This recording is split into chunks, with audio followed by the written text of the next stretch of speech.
Hi, Red-Headed Riding Hood here, Red for short. So I was going to talk today about um, this thing, and it's usually in autism, and it's called pathological demand avoidance, or the push for autonomy. And it's and when I heard about this, I was like, oh my goodness. So, like, I found out, I guess it was in 2023, um, that I'm ADHD, and I never even thought of that, although I would say I, like, accepted my bipolar diagnosis, but I basically told the doctor when I went in there I was having trouble, and it was funny because I was having trouble with the high notes. I was hyper,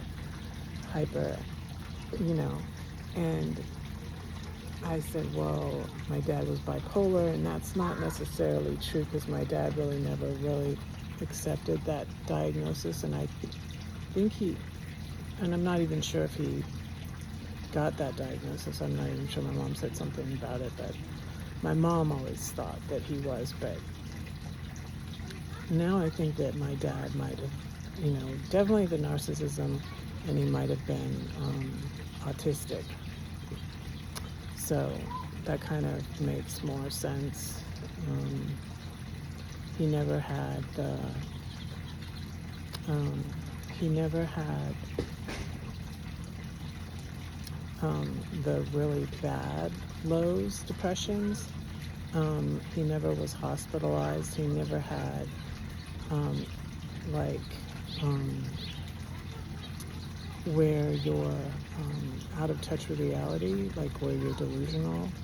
He never had those, and I haven't either. So, and I've never been hospitalized for my bipolar, thankfully, thank God. Um, so there's that, and um, I like wanted to accept it because I felt like he was denying his diagnosis, and so like I said, oh, I think this is what it is, and I don't even think that was right. And this was 2003, so it was a long time ago. So, and also, that's a time like I spend too much time beating myself up, and I need to stop doing that. I can't change the past. It's like I wish I would have been able to leave my husband sooner and take the kids, but I had 5 kids, and I didn't have a job, I didn't finish college, and then I had these issues. So I had these mental health issues. So yeah, it was difficult. But the pathological demand avoidance, I was like, oh my goodness, when I heard that, I was like, that's what that is. Because I can remember from a young age, it was weird. I was like, why is it makes me so upset when somebody tells me to do something? I thought it came from being the youngest of 7 and everybody always telling me what to do. And that could be part of it, but always telling me what to do, and I have a thing where my dad made me feel very stupid, and so there's that too. And so I had this thing when I was little, and when they would ask me to do something I didn't want to do, it was like, I don't mind doing this, but why do they have to say you have to do this now? And it was like, oh my goodness. And I watched a video on it. This is British girl, Megan. I'll put the link below. I just watched a good video on it. I think I've watched it before, but I just was looking into it again recently. And as I did, a couple of years ago, it was when my son said that he thought he that he's autistic. So, um, and we can relate. I remember one time my dad telling me to dust in my sister's room, and it was partly due to how she treated me. She was just horrible to me. She was so mean. My siblings were abusive to me, and I'm just now like admitting that now. My siblings were abusive to me. My brother used to hit me. He wasn't. Um, it was just physical, not sexual abuse, but he would hit me.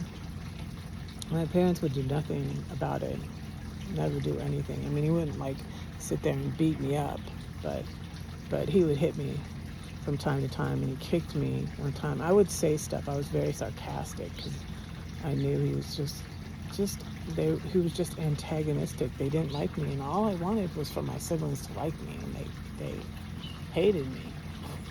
They were jealous of me. There's a lizard in the tree. Excuse me. Just distracted by the wildlife out here on my patio. I've never seen a lizard that far up in the tree. It's usually down on the bottom here.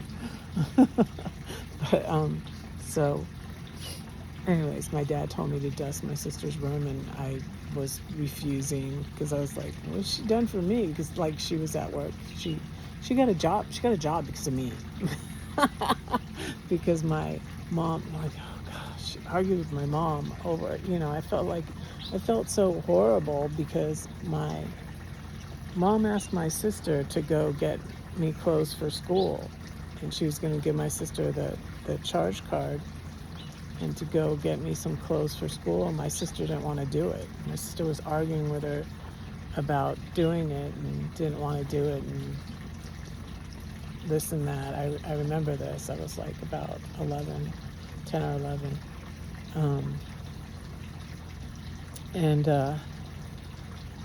And because she finally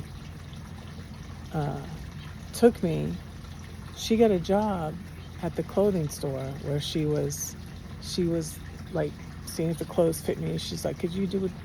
The guy was like, she ended up dating the guy too. The guy liked her. Could you do that with someone else, like your sister? And he's like, yeah. And he's like, you want a job? And she got a job because of me. She never acknowledged that. But anyways, me and my sister really didn't get along, and still don't. Yeah, and so I can remember this one specific time where my dad asked me to dust my sister's room, and I don't think I ever did it. Well, I maybe eventually did it. I tried to run away. There were these fields across from the house, and I was walking over there, and it was like kind of like up a hill. We lived on a hill, but in the fields across where there were no houses, I was walking over there, and he yelled out the window, Susan, come back here. Yeah.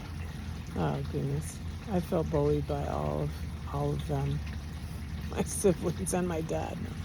My older siblings, though, my older brothers, I don't remember them living. Well, I'm going to tell more stories here about them, but my oldest brother, I don't remember him ever living with us because I was very little when he moved out, because there were 15 years between us, and so the earliest I remember is like when he turned 21, and so I must have been 6. But I can remember back to when I was like 6 or 7, and he wasn't living with us anymore. But they would come over a lot, and so yeah. 70s Los Angeles. What a time. But anyways, I'll tell more stories. That's what my channel's called now, Story of Your Life.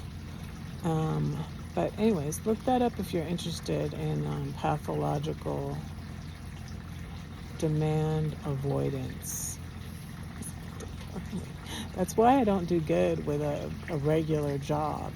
And also, like Ian doesn't do good with a regular job. And I think that's why. I can remember something too that kind of reminds me of it.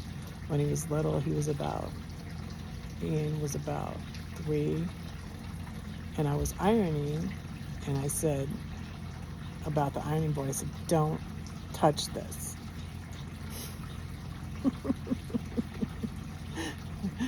He reached up and, like, what's going to happen if I touch it, Mom? He reached up and touched it, because I didn't want him to burn himself. I didn't want him to touch the iron, but I said about the ironing board, don't touch this. And he reached up and he was like, what's going to happen, Mom? And he touched it. So I was like, all right, well, that's my video for today. Don't say that no one cares for you, because I do, and God does too. Don't forget to pray for Red, because Red is praying for you. Bye.